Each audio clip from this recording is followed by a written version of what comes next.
Good morning, children. It's Monday morning. I hope you've had an enjoyable weekend. Weather wasn't particularly great, but it was good fun watching the storm on Saturday night. I'm excited this week because the football's returning, so I'm going to be happy to be able to watch that. Right, let's get on with today's lesson. So, today is just going to be a comprehension, just to check that you understand the text. So you will be answering some true or false questions. I think there's 10 in total on your to-do. So before you do that, I will read the story again so you can hear it, and then you can open up your to-do and get it completed. Okay. So, Pete and Polly were completely ordinary, totally normal, and utterly boring twins. Or so everyone thought. They wore ordinary clothes, took part in normal everyday activities, and were, in fact, boring. Or so everyone thought. You see, Pete and Polly Powers had a secret. It wasn't an ordinary, normal, or boring secret, and it was a secret that lived just between them and you in a moment, if you keep on reading. Not even their teachers, parents, or scout leader knew about their secret. No one, until now.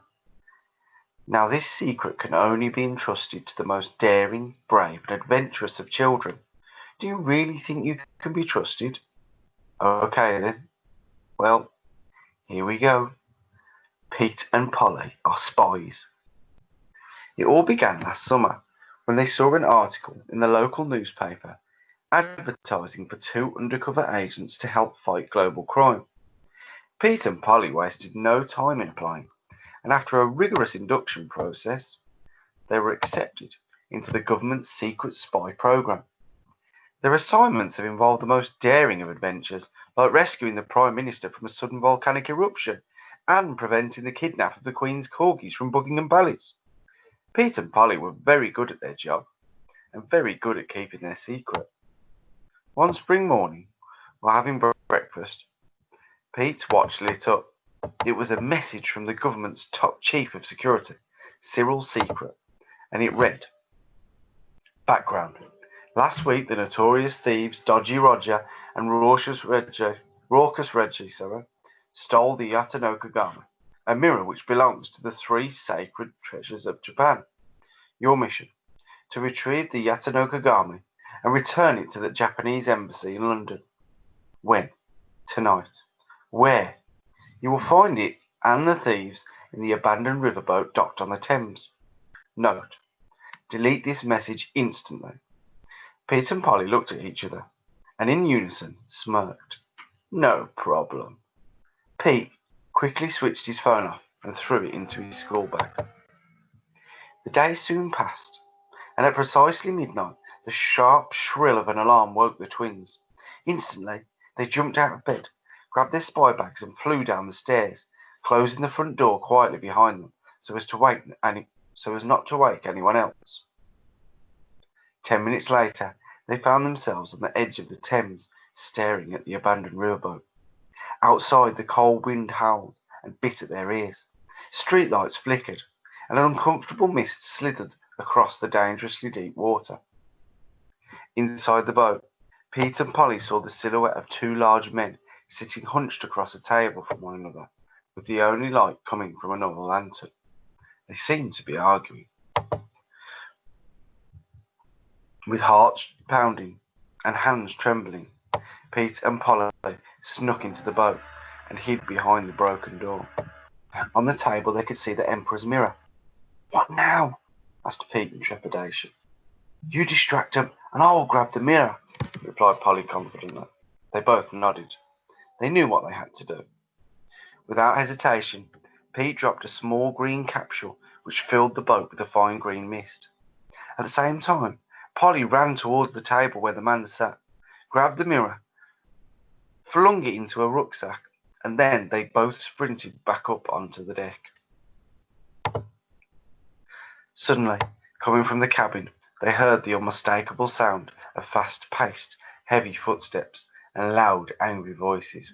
"Quick!" shouted Polly. And on that command, they fled. They didn't look back. They didn't stumble. They were trained for moments like this.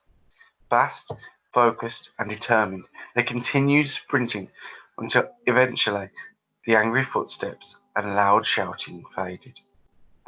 On the way to school the next morning, Polly and Pete made a small detour to a beautiful Victorian building in Piccadilly, Mayfair, that had a large Japanese flag blowing gently in the breeze. On the doorstep, they carefully placed an object concealed in brown cloth and gave each other a high five and knowing wink. Mission possible, Polly chuckled. Just then, Pete stopped suddenly. Slowly he looked down at his wrist to see his watch flashing once more. It was another message from Cyril Secret. Okay, I'm glad that so many of you enjoyed the story last week. Lots of you saying it reminded you of Spy Kids and Mission Impossible and lots of different things.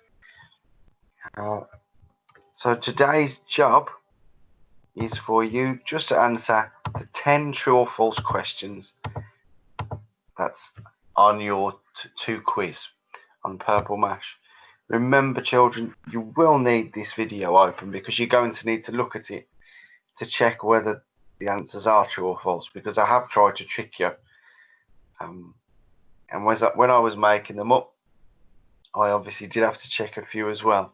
So make sure you've got the text open to help you. Okay, I hope you have a lovely day. I'll speak to you on the blog if you're in 4SB at 11:30. Take care, children. Bye-bye.